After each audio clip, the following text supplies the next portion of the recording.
Sacré, soyeux le témoin, jour sacré de l'immortel, c'est un monde de liberté que nous léguons à notre postérité pour toujours. Wow. Merci beaucoup. Wow. Alors, j'aimerais vous demander de reprendre alors nos places. Je sens que ça vit dans cette salle. Et ça fait plaisir. Ça fait énormément plaisir. Alors, sans plus tarder, avant que je demande nos amis pour l'intermède musical, j'aimerais ici reprendre avec ces grands cris. Ces cris décisifs, ces cris de joie, ces cris qui nous amènent à renouer avec notre destin de grandeur, ces cris aux allures des initiés de notre parti, à savoir le LGD. Je vais qu'on le fasse avec beaucoup de vivacité, beaucoup d'envie, avec beaucoup d'ardeur, avec une hargne. J'aimerais crier LGD viva! Ah, est-ce qu'on peut le faire encore de la manière la plus plausible que possible? LGD viva! LGD viva! LGD viva!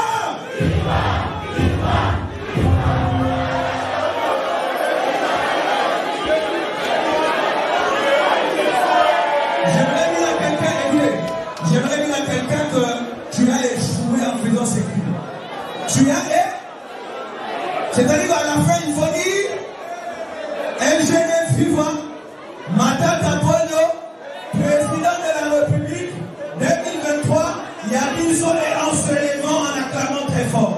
Je répète, LGD viva, Matata Polo, président de la République 2023, il y a une zone, tu te lèves en acclamant très fort. Est-ce qu'on va lui mettre la langue dans la bouche? Vous savez qu'il y a un verbe, je l'ai vraiment cherché en français, je ne l'ai pas trouvé. Vous savez c'est quel verbe? Demandez-moi c'est quel verbe?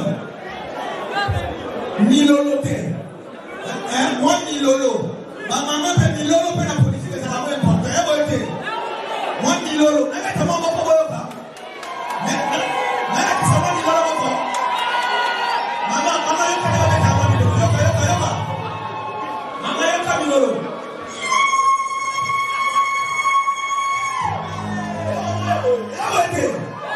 Alors à la fin quand on va le faire, j'aimerais que tu le fasses avec hargne, avec vivacité.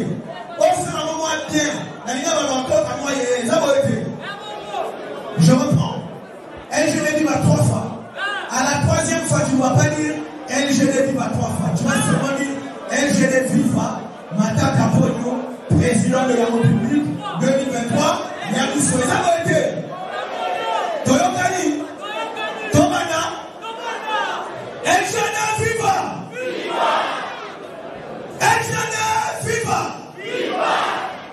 LGD viva!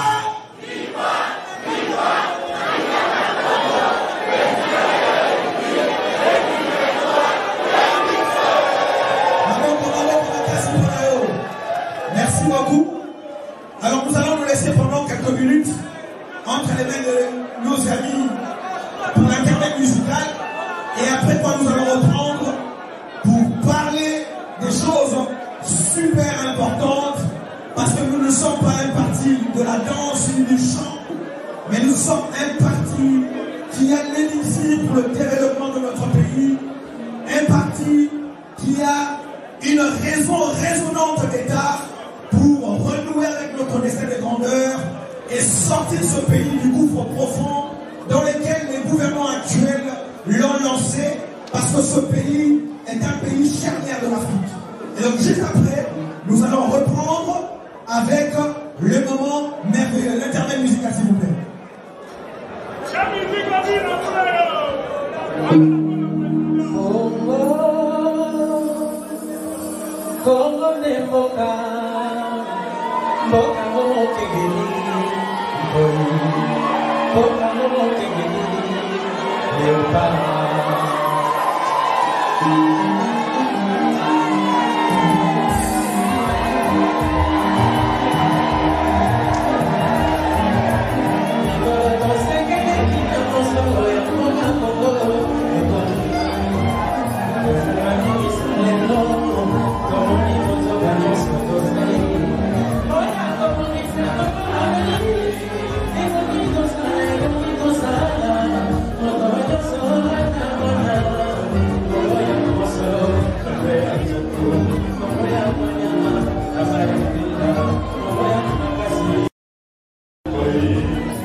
au talent ô combien immense, ô combien perçant.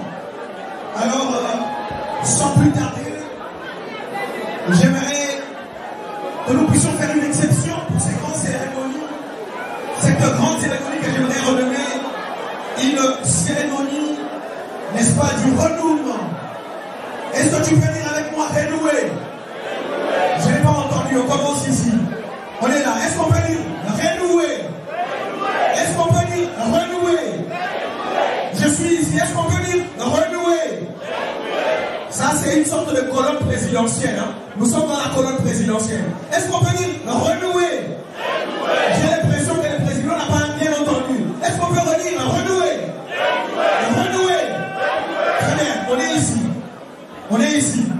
Ici, nous ne sommes pas à la gauche, à la droite du Père, mais à la gauche du Père. Alléluia. Alléluia.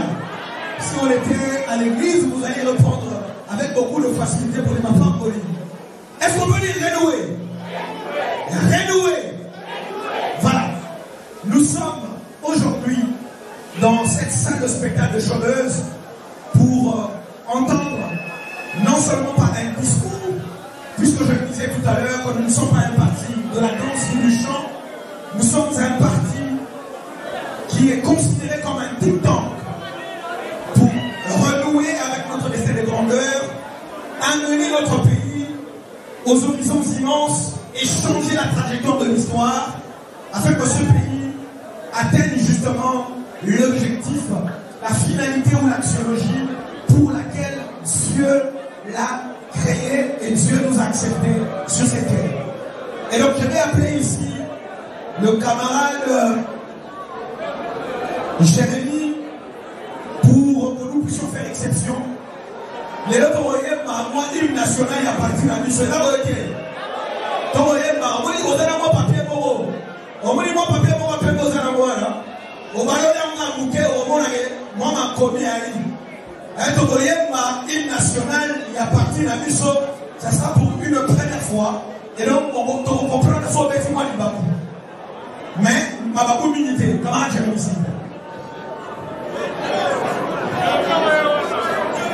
Et bon, il n'a pas su, maman Yakofanda.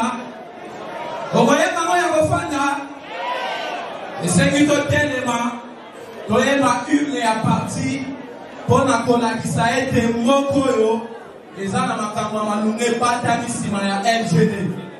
Bah, nous, ça papier, si papa sur la commune, la LGDN. Ce qui n'a si papa sur la mission, c'est musique qui a été boyo. Donc continuer ensemble. Tobanda.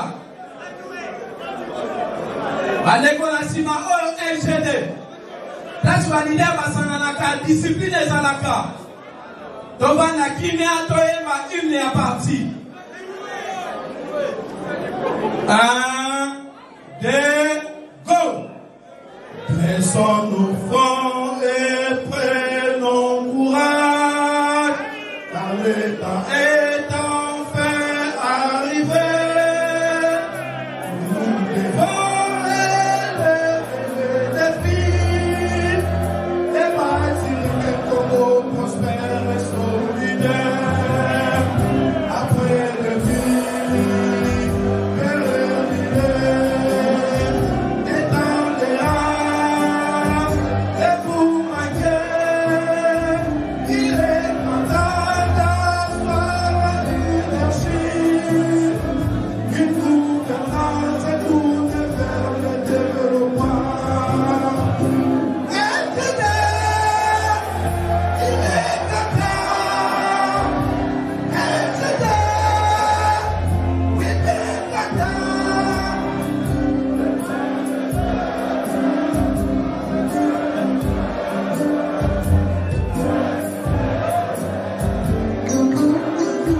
merci.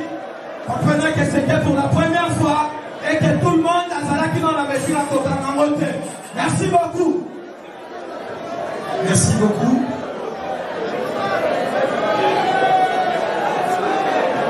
LGD Viva. LGD vivant. Nalingala balobaka. Il n'y a pas ce que ça va combattre. Combattre n'est pas passé à côté. Mais il y a d'autres bannis déjà dans ma carte de ça les a côté.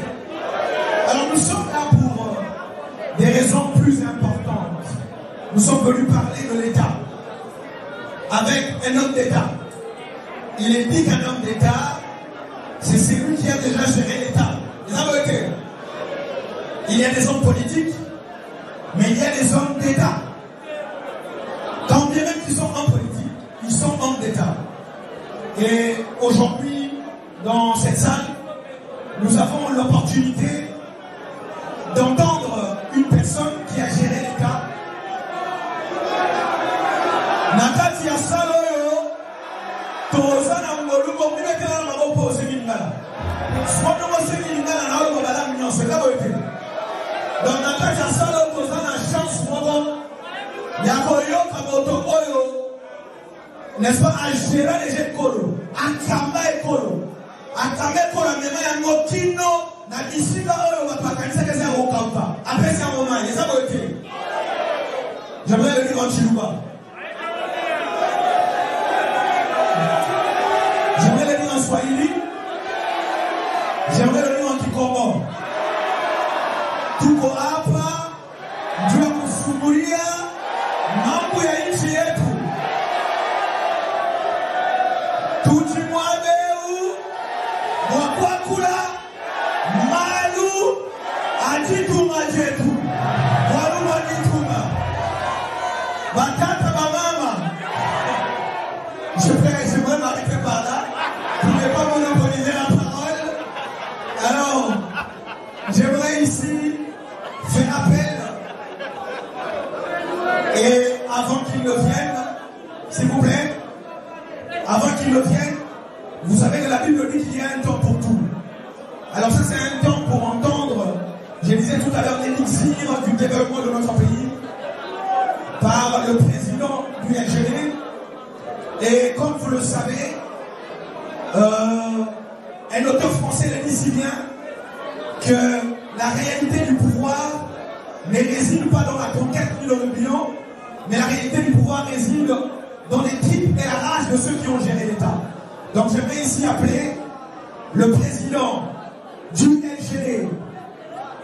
J'aimerais à chaque fois que je dis un mot au Tchakata et je vais appeler le président du LGD, le camarade Matata, Pono, Mapon. Pendant qu'ils avancent, est-ce que tu peux faire des ovations, des acclamations pour l'encourager? Est-ce que tu peux continuer à le faire? Est-ce que tu peux continuer à clamer? C'est le président national du LGD, le sénateur Matata Pono Mapon, qui va échanger avec nous autour des grands thèmes, renouer avec notre destin de grandeur pour sortir ce pays de ses coups profonds. Président, à vous la parole.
ndenge camarade na biso Aristote alobi toyawa po na makambo oyo ya vote ezobanda dimanche boyebi ke campagne ezobanda dimanche po te yama tolobi biso tozali na parti na biso LGD leadership et gouvernance pour le développement. Parti na biso eza parti moko ebotami esali kutu bambula ebele te me ekomi parti moko ya monene eza boye te po bino nyonso politike Congo ebonga Congo ezala eloko ya lokumu eza boye te yango na tolobi avant campagne oyo ebanda toya nano tosola na bino topesa masolo moko ya bien ezobe te oyo kozokende o bato bakosa bino te sikoyo te kokomona bandoki ebele balie sikoyo na badiscours eza na ntina te badiscours ya lokuta ezobe te yango nalobi bonaya nasolo na bino ata discours yango ekozala en français mais pour l'essentiel maloba yango elingaka kosensibilize bino po kozala prudent maponami oyo kozokende nango ya décembre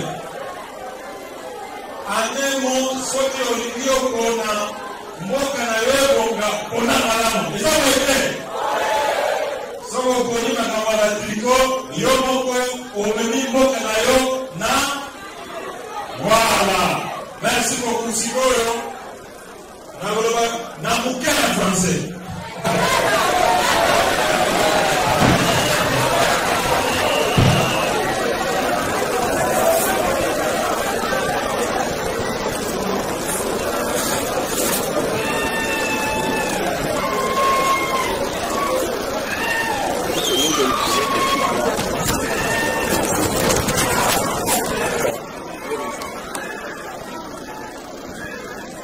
Mes chers compatriotes congolaises et congolais, mesdames et messieurs, il est temps que les Congolais comprennent qu'ils vivent dans des conditions de pauvreté humiliantes, dans lesquelles ils ne mangent pas à leur faim, alors qu'ils ont de vastes superficies de terres arables non cultivées. Pendant ce temps, ceux qui ont des déserts et très peu d'espace cultivable exportent aux Congolais des produits agricoles de toutes sortes. C'est honteux. Les Congolais, écoutez bien, les Congolais importent des poissons alors qu'ils ont des rivières. Ils ont des lacs, parfois parmi les plus poissonnés au monde. Pendant ce temps, ceux qui élèvent des poissons dans les étangs, dans les cages, à domicile, derrière les domiciles, leur exportent des poissons. C'est humiliant. Les Congolais, suivez très bien, importent de la viande et du lait, alors qu'ils ont le meilleur race des vaches et de pâturage à perte de vue. Pendant ce temps, ceux qui domestiquent le bétail dans des étables leur exportent des quantités de viande en quantité industrielle. C'est ridicule, mes chers frères. Entendez ce qu'un président de la République africaine a dit, s'adressant aux Congolais que nous sommes ici. Élevons les vaches et exportons la viande et le lait chez les Congolais parce qu'ils ne sont pas des travailleurs, ce sont des danseurs. Un président africain.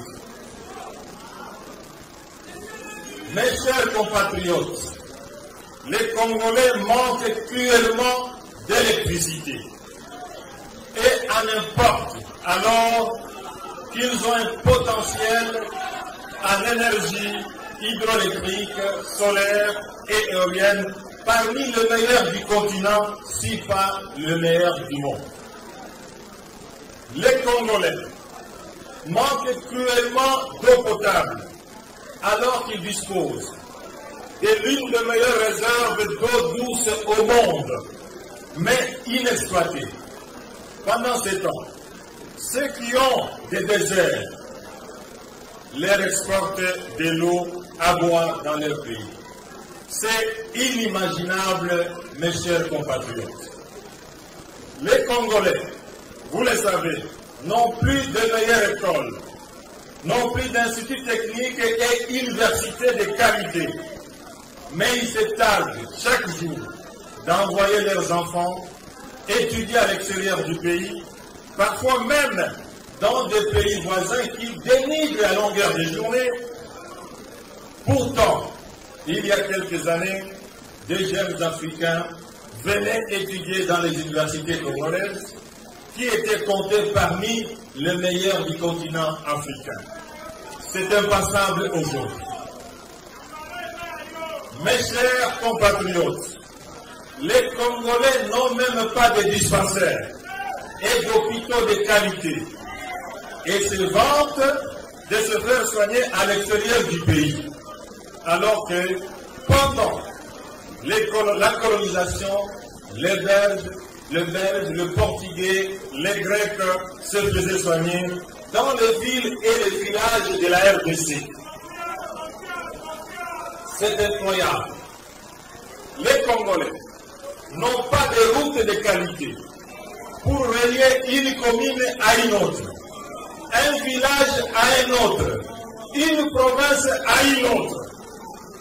Mais pendant ce temps, des territoires entiers de notre pays sont mieux intégrés au pays limitrophe.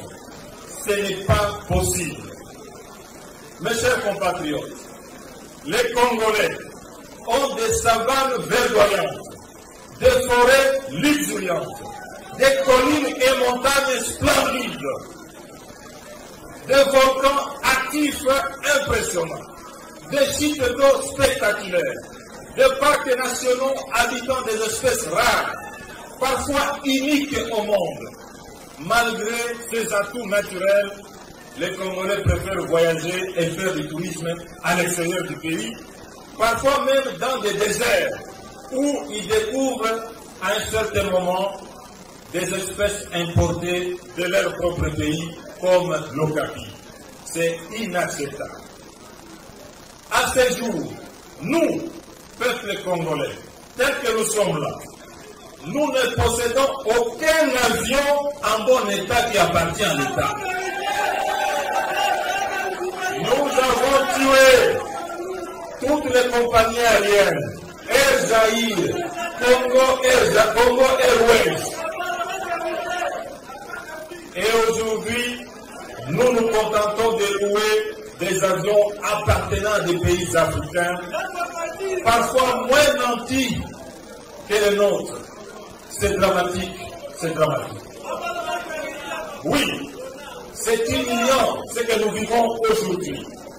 Nous sommes obligés, imaginez-vous, de transiter de Kinshasa par Addis Abeba, par Nairobi, par Kigali, par Kampala, par Lusaka, par Johannesburg, même par Brazzaville, pour joindre deux pays, deux villes d'un même pays. Imaginez-vous.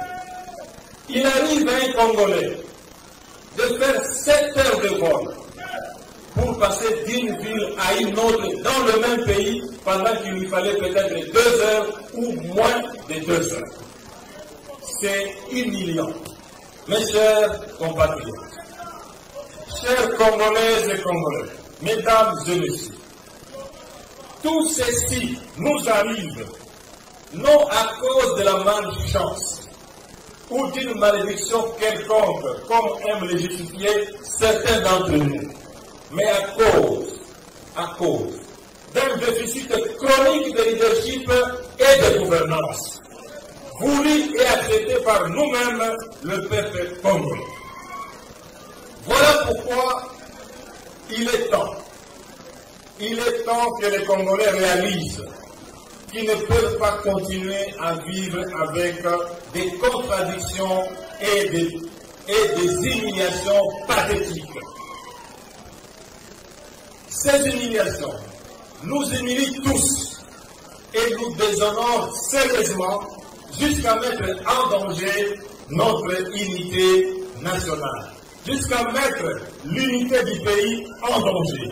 Et cela ne donne aucun respect aux Congolais qui méritent mieux que ce que nous avons aujourd'hui.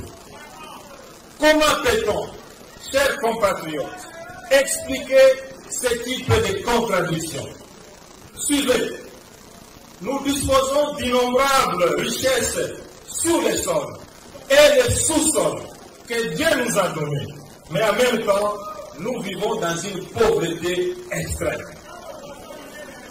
Comment vous pouvez expliquer que nous, les Congolais, nous disposons d'une armée nationale avec autant d'hommes, autant d'équipements, et en même temps, nous continuons à avoir des territoires entiers occupés par des groupes armés, par des rebelles et même par des pays voisins? Comment vous pouvez comprendre nous puissions recourir aux armées extérieures, aux forces des Nations Unies, pour garantir la paix et la sécurité des Congolais? Et en même temps, nous vivons des tueries, nous vivons des viols de paisibles citoyens. Je pense qu'il faut que nous puissions nous ressaisir pour pouvoir honorer ces filles et ces femmes qui finissent, du fait d'être violées, à perdre l'essence de leur vie. Comme vous le savez, dans ce même pays, dans les années 70 et 80, la RDC disposait de la meilleure armée de l'Afrique centrale. Avec le même peuple, nous pouvons donc disposer d'une meilleure armée. Comment pouvez-vous expliquer que nous cherchons à avoir un état de droit dans ce pays, mais en même temps, nous continuons à instrumentaliser la justice et le Parlement pour traquer et arrêter les opposants politiques et leurs collaborateurs? Comment vous pouvez expliquer? Dans ce pays, nous prenons la liberté de presse et en même temps, nous exerçons la censure et nous réprimons les journalistes indépendants, entravant ici la liberté d'expression. Sinon, comment vouloir relancer les investissements directs étrangers et locaux et en même temps, nous continuons à alourdir le système de prélèvement fiscal et laisser s'amplifier les tracasseries judiciaires contre les opérateurs économiques qui exercent déjà dans notre pays? Sinon, suivez les contradictions. Comment chercher à promouvoir le secteur privé, considéré comme le moteur d'une économie, et en même temps continuer à surpayer, je dis bien surpayer, par le trésor public les opérateurs politiques devenus parfois plus riches que les opérateurs économiques? C'est inimaginable.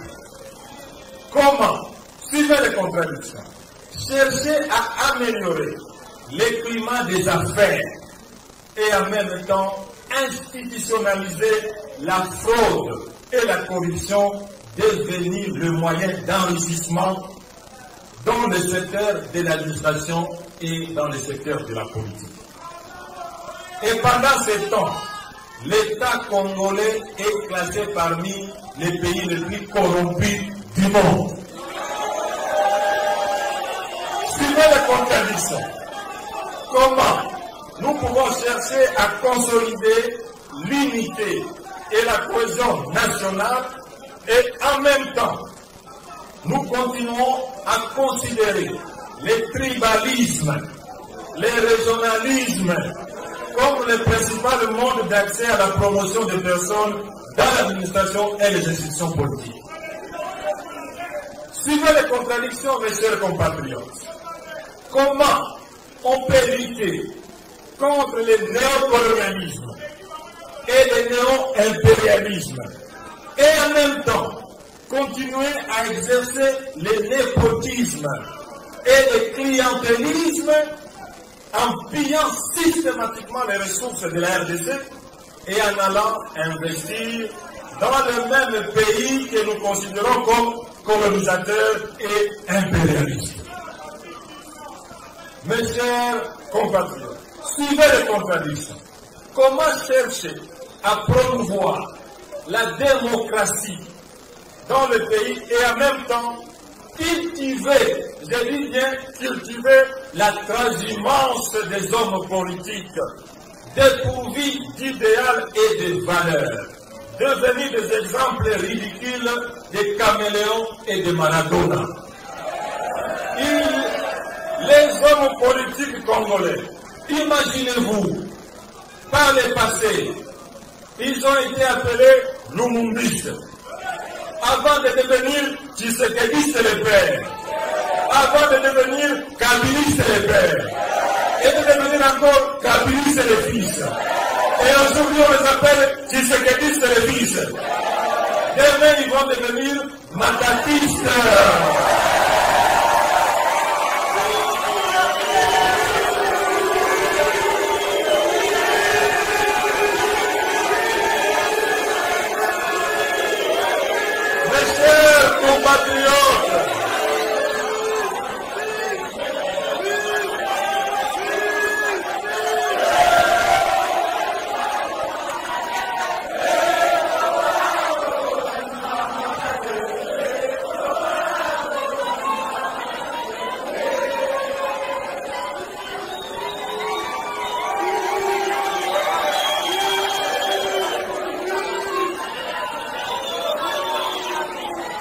Mes chers compatriotes, je vais reprendre votre demande. Suivez cette contradiction. Comment, dans un pays, on peut chercher à promouvoir la démocratie et en même temps, on cultive et on consolide la transhumance des hommes politiques dépourvus d'idéal et de valeurs et qui sont devenus des exemples concrets de Caméléon et de Maradona.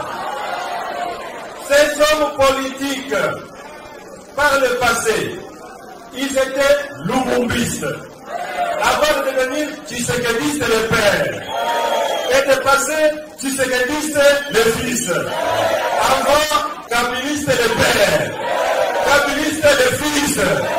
Demain, ils seront des matatistes. Mes chers compatriotes, comment, dans un pays, on peut chercher à améliorer l'efficacité de l'État et en même temps continuer à affaiblir l'École nationale d'administration en sigle l'ENA et à recruter des personnes moins compétitives dans les entreprises et l'administration publique. Mes chers compatriotes, suivez encore comment on peut disposer du plus grand nombre de partis politiques au monde, plus de 800 partis dans ce pays, et en même temps être classé parmi les pays les moins démocratiques au monde. Et enfin, comment dans un pays on peut disposer des parlementaires les mieux payés au monde et en même temps continuer à avoir la population dont les droits fondamentaux sont les moins protégés et défendus au Parlement. Mes chers compatriotes, Congolaises et Congolais, mesdames et messieurs, laissez-moi vous dire que tout ceci nous arrive à cause, non pas à cause de la malchance, mais à cause d'une malédiction. Malédiction des leadership et malédiction de gouvernance. Voilà pourquoi il est temps que les Congolais comprennent, et je le rappelle, que leur destin de grandeur, notre destin de grandeur, est dans nos mains, nos propres mains, telles que nous sommes là. Toutes les 26 provinces disposent des capacités d'être des riches provinces dans ce pays. Il n'y a pas de province pauvre dans ce pays. Regardez et entendez très bien. Avec les sites prodigieux du barrage d'Inga, le Congo central peut éclairer l'ensemble de la RDC, peut éclairer l'ensemble de l'Afrique, peut éclairer le sud de l'Europe, peut éclairer une partie du Moyen-Orient. Toujours le Congo central, une province riche, avec le phosphate. Le Congo central peut produire de l'engrais chimique pour la modernisation de l'agriculture dans notre pays et dans le continent africain. Toujours le Congo.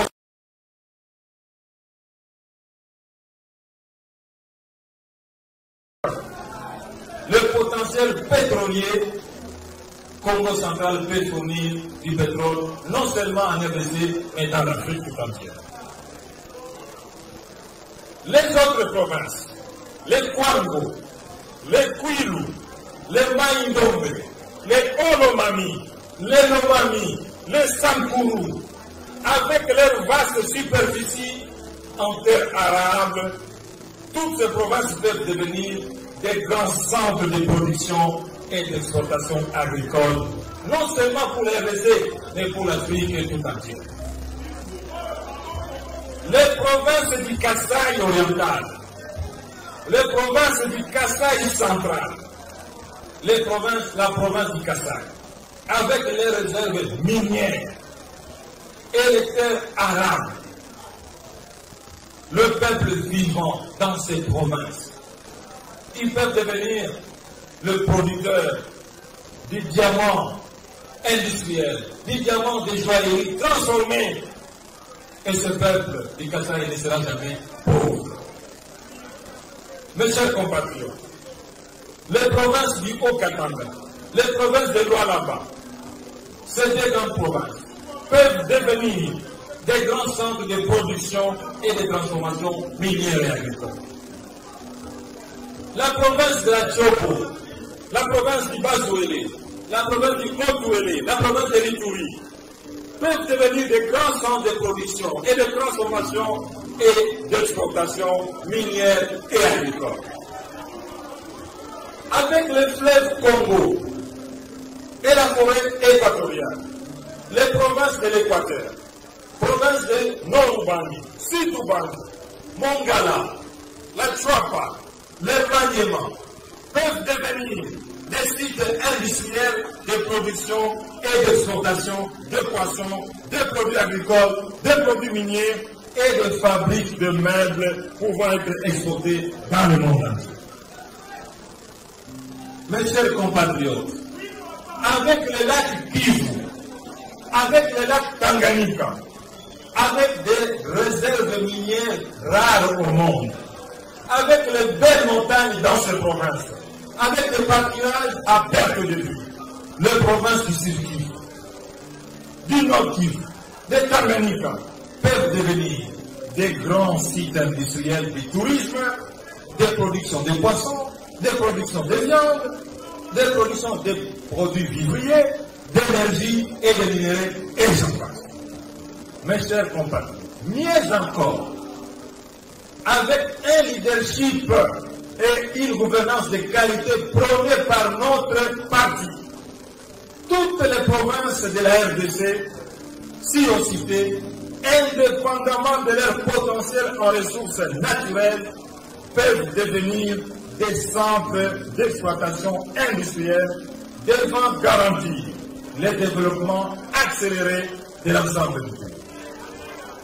ce qui apporterait du bonheur, tant recherché aux Congolais, aux millions de Congolais, qu'ils soient jeunes et vieux, qu'ils soient hommes et femmes, et rétablirait leur dignité longtemps perdue. Comme vous pouvez le constater, chers compatriotes, il n'existe pas de provinces pauvres dans ce pays. Il n'existe que des pauvretés dans notre leadership et notre manière de gouverner. Il est donc temps que nous, les Congolais, nous comprenions que le destin de notre grandeur est dans le choix des hommes et des femmes que nous allons élire le 20 décembre prochain.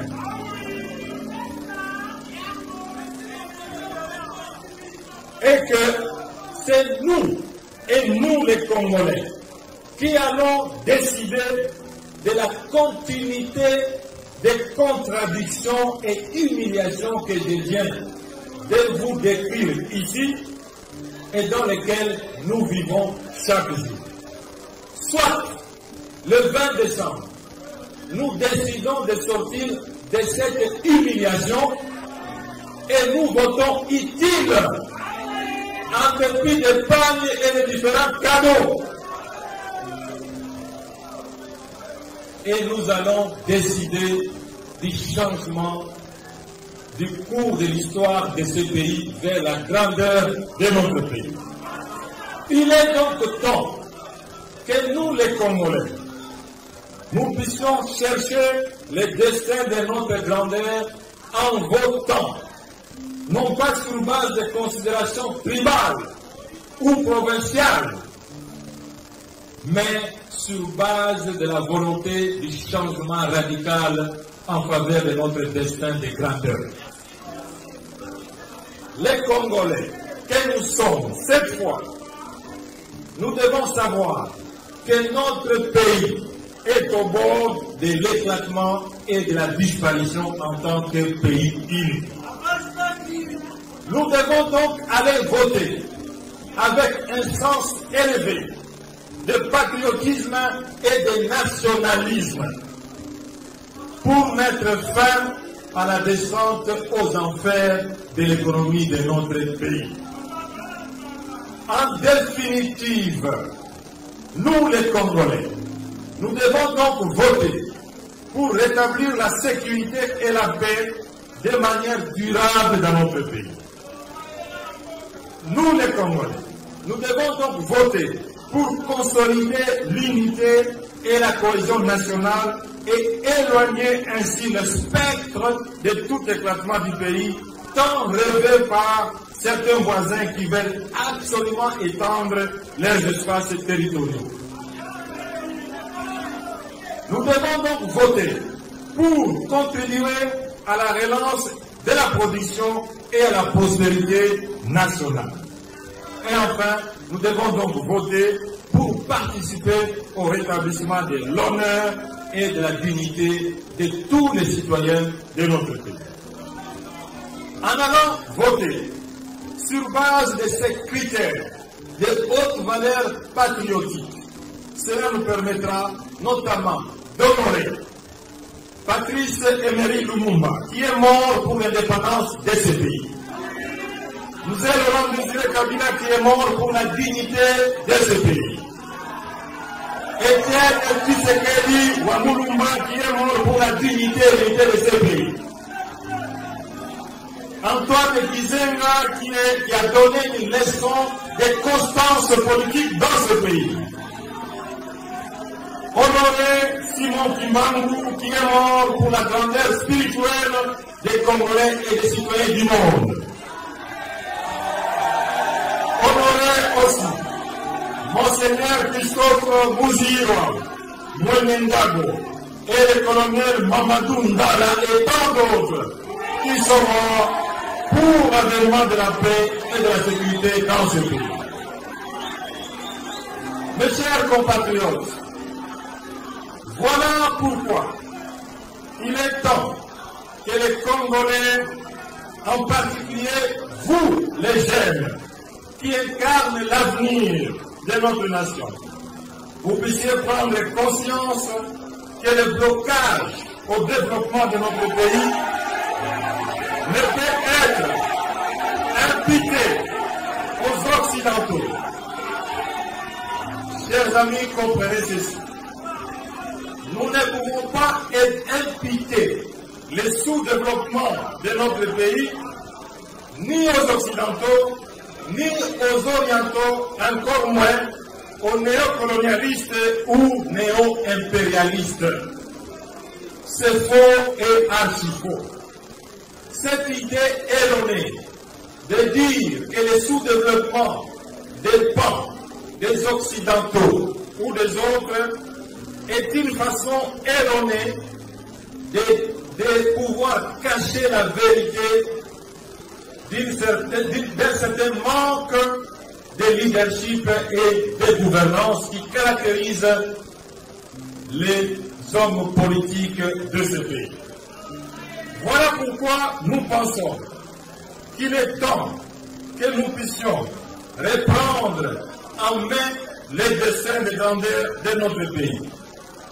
Le secret de cette grandeur se trouve dans la gestion des qualités, dans la gouvernance des qualités et dans le leadership des qualités. Il est donc temps que les Congolais comprennent qu'ils ne peuvent pas continuer à être dupés par les politiciens qui font des promesses mirifiques pendant des campagnes électorales pour ensuite privilégier leurs propres intérêts et ceux de leur famille une fois qu'ils sont au pouvoir. Il est donc temps, chers amis congolais, de voter non pas sur base de promesses, mais de voter sur base des compétences que vous connaissez. Sinon, ce serait voter pour dilapider un mandat de plus, comme nous venons de vivre douloureusement au cours de ces dernières années. Ce serait donc irresponsable de notre part et personne ne saurait nous le pardonner. Le choix des Congolais doit être opéré en faveur de ceux qui ont prouvé par le passé qu'ils peuvent obtenir des résultats palpables sur base d'un leadership de qualité et une gouvernance de qualité dans la gestion des affaires publiques. Chers compatriotes, je pense que parmi les hommes politiques qui ont bien géré les affaires publiques, les candidats devant vous peuvent être comptés parmi ces Congolais, n'est-ce pas?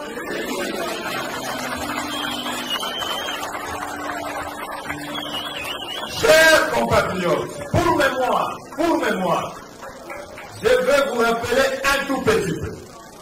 Pendant que j'étais Premier ministre, de 2012 à 2016, la RDC a réalisé le meilleur de cette performance socio-économique depuis l'indépendance en 1960.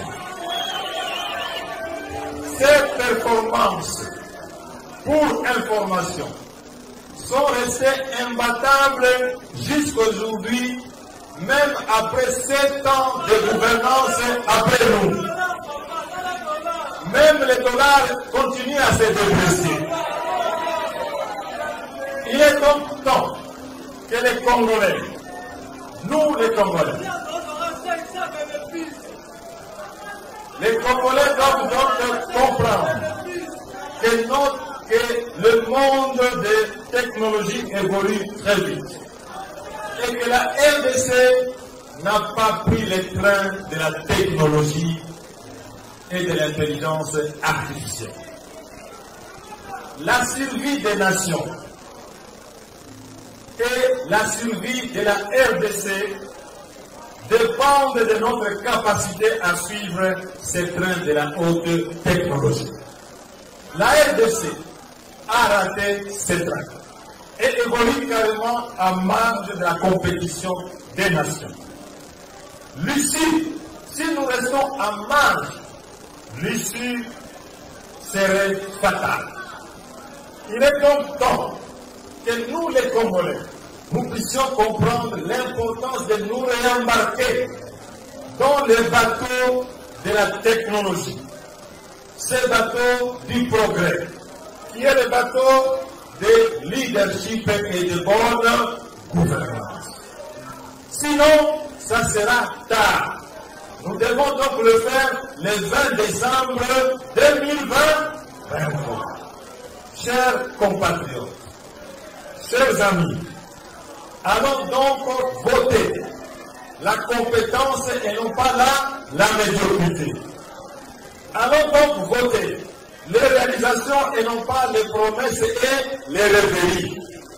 Allons donc voter pour l'honneur et le respect de nous-mêmes, de nos ancêtres et de notre pays, et non pas voter pour la jouissance et le plaisir personnel et familial.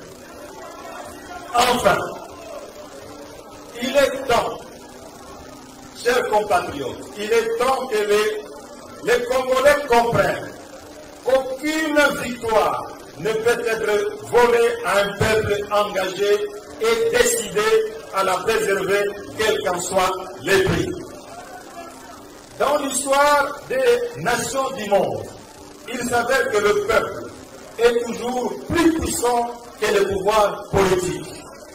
Le peuple arrache toujours sa victoire. Certes, nous le savons tous, les dirigeants congolais se préparent assidûment à travers la CENI à voler aux Congolais leur choix aux élections de décembre prochain.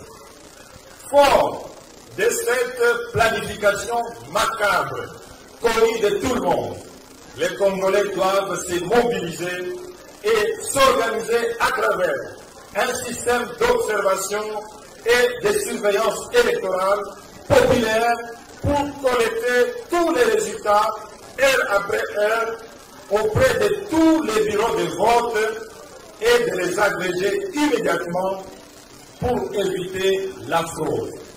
J'appelle donc à une action réfléchie, ferme et engagée de tous les Congolais. Il est donc crucial que chaque Congolais affecté à ce travail de surveillance du vote, de monitoring électoral, qu'il comprenne qu'aucun Congolais ne peut somnoler quand il y a comptage des bulletins de vote. Il vaut mieux rater une nuit de sommeil et gagner 5 ans d'honneur, 5 ans de dignité et 5 ans de respect pour soi-même.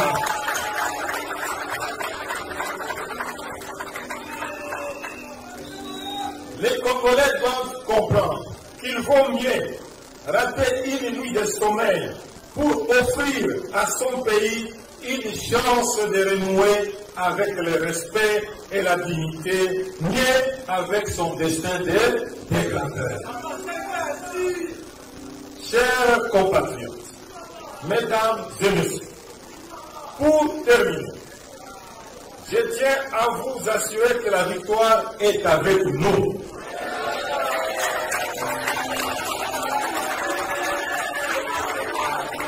De par mon expérience dans la gestion des affaires de l'État, je suis parmi les meilleurs candidats à cette élection présidentielle.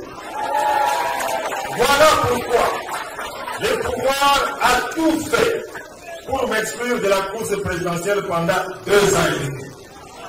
Mais Dieu n'a pas accepté l'accomplissement de leur plan machiavélique. Vous, le peuple qui est ici présent, n'avez pas non plus accepté, à travers vos prières et vos soutiens manifestes, je ne pouvais pas être exclu de cette compétition.